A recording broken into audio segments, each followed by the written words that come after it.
Perek Daled, the fourth chapter of Shir Hashirim, the man, the lover, Hinech, Hinach, Yafa Ra'ayati, Hinach Yafa Inaich Yonim Mibad Litzamatech, Sa'arech Ke'eder Ha'izim Shegalshu Mehar Gilad. So the lover, the male, here in the first few verses is going to describe his beloved. And again, using a lot of animal imagery and whatnot. Your eyes are like doves. Behind your veil, your hair is like a flock of goats streaming down the mountain of Gilad. Shinaich ka'eder haktsuvot, sha'alu min harachza, shekula mat'imot, ve'shakula ein bahem. Your teeth are like flocks of ewes climbing up from a washing pool. They're all clean. All of them bear twins, and not one loses her young. Kichut hashani siftotayich, umid barech na'aveh. Kefelach harimon rakatech mibaad litzamatech. Your lips are like a crimson thread. Your mouth is lovely. Your brow behind your veil gleams like a pomegranate split open. Kemigdal David savarech banui letalpiot elef hamatgein talui alav kol shitei hagiborim. Your neck is like the Tower of David, built to hold weapons, hung with 1,000 shields, all the quivers of warriors. Shnei shadayich kishnei afarim ta'omei tzviya haroim bashoshanim. Your breasts are like 2 fawns, twins of a gazelle, browsing amongst the lilies. Ad she'afuach hayom v'nasu atzalim elech li el hor hamor ve'el gilvat halvona. When the day blows gently and the shadows flee, I will take myself to the Mount of Myrrh, to the hill of frankincense. Kulach yafa rayati, umum ein bach. Every part of you is fair, my darling. There is no blemish in this verse, where especially those who understand Shir Hashirim on a secondary level as a metaphor about the relationship between God and the Jewish people. God is saying that the Jewish people have no blemish. Even with all the mistakes and all the errors that we have made throughout our history, God is saying that we're pure, that we're devout, right? We're beautiful and perfect. And because of that sense, which is a beautiful thing to describe, certainly our history is not one of perfection, but whose is, the man, he invites the woman to come to the garden or so with him. Iti, in verse 8, Milvanan kala iti milvanan tavoi, tashuri merosh amana merosh nir v'chermon mima onot arayot meharei nimarim. From Lebanon, come with me, my bride. Trip down from Amana's peak, from the peak of Snir and Chamon, from the dens of lions, from the hills of leopards. Livavtini achotai chala livavtini ba'achat me'enaich ba'achad anak mitzav ronaich. Right? You have my lave, he says. You have captured my heart, my bride. You've captured my heart with just one look of your eyes, with one turn of your neck, with one coil of your necklace, the little pieces of you. It didn't have to be everything. Ma yafu, he says in 10, Dodayach achoti chala ma tovu dodayach meyayin v'reach shemanayach mikol bisamim. How sweet is your love, my bride. How much more delightful your love than wine, your ointments more fragrant than any spice. When you go back, right, in the early parts of the book, he was a person of wealth, right? His descriptions were of spices and foods, and here he's saying she's even greater than that. Nofet titofna siftotayich kala, devash v'chalav tachat lishonech v'reach salmotayich kereach livanon. Sweetness drops from your lips, oh my bride. Honey and milk are under your tongue, and the scent of your robe is like the scent of Lebanon. And here's the end of sort of this invitation for her to come to the garden. So, right, if you're understanding as an analogy and a metaphor, it's a call for Israel to elevate itself, to leave behind negativity, right? You have this beauty for you. So now come up, Lebanon, come up to the beautiful forest, come up to the hills. And there's a lot of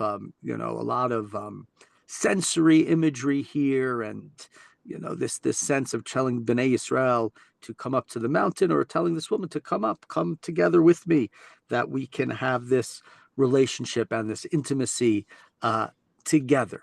In the next 3 verses now, let's see. Gan na'ul achoti chala. Gan na'ul ma'ayan chatum. A garden is locked. Is my bride. A fountain lock, a sealed up spring. Right? Are you locked off? Shilachayich pardes rimonim impri megadim kfarim im niradim. Your limbs are an orchard of pomegranates and luscious fruit of henna and nard. Nerd v'charkom kana v'kinamon im kol atzei levan amor va'alot im kol roshei v'samim. Nard and saffron, fragrant reeds and cinnamon with all aromatic woods, myrrh and aloes, all the choice perfumes.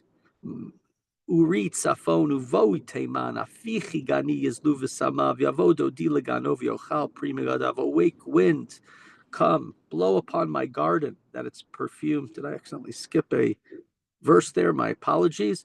Ma'ayan ganim, we're in verse 15. My apologies. Be'er mayim chayim v'nozlim min Lebanon. You're a garden, a spring, a well of fresh water, a rill of Lebanon. And so in these verses, the woman is described as lach. Her purity, it's protected. It's like Bnei Israel is not corrupted as the metaphor, right? The garden is full of fragrances and spices and fountains and flowing water. It's fertility and divine blessings that are going to come onto the garden. So is this sort of like talking about the Garden of Eden? Is it talking about the Torah, a hidden treasure, something that can't become tameh, something that can't become sullied or impure, as sort of the metaphor here in terms of the woman? But right, he's saying she's locked, she's private, she's not somebody who's in the public square, she's not somebody who's publicly walking around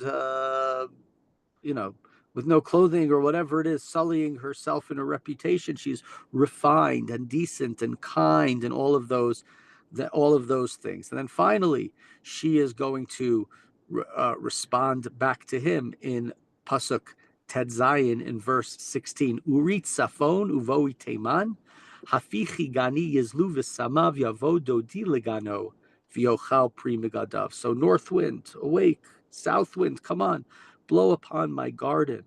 So the perfume that's there will spread all over. Let my beloved come to his garden and enjoy its luscious fruits. And obviously you can see from the erotic, sexual sense of what this verse means in her response. But beyond that, it's an invitation for him. Yes, this is the garden. This is the place we're going to get together. And now we have this chance of a deeper connection, a deeper closeness. We'll be in this garden. It's closed off. Nobody else is there. So in a sense, it's almost like the Jewish people. Imagine they built the Beit HaMikdash, they built the Mishkan, and they're waiting for God. They're inviting God to come down. We built this home for you, God. Come down. Here I am praying. Here I am doing these things. You asked me to come.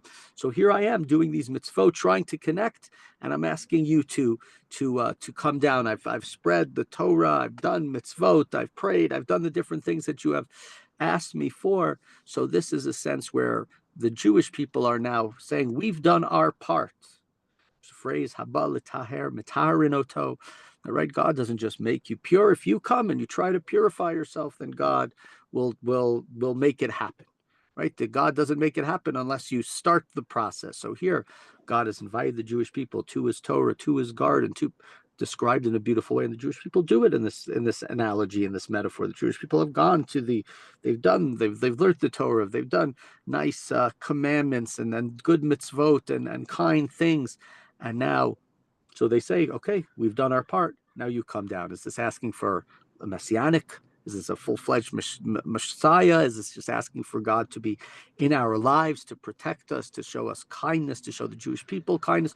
You can interpret it in different ways, but this is right. There's a lot here of different imagery, gardens and fragrances and flowing waters. And again, is it sort of this idea of the Garden of Eden, this sort of the backdrop to this chapter, but it's a chapter with a lot of imagery of love and beauty. And one of those places here, we've said so much of this book, he invites her and they see each other for 5 seconds and then they're gone. And then they see each other and then she runs away for whatever reason, right? So it's again one of these chapters where there's so much more about the sort of the foreplay, for lack of a better word, for like, let's get together in the garden. This is what's great about you. This is what's great. I agree to you, and then we're going to go and will they be in the garden together? But the hope is that they shall be. So another chapter. Where you take it as a metaphor, take it on different levels, but another chapter about getting together and being together in this loving relationship.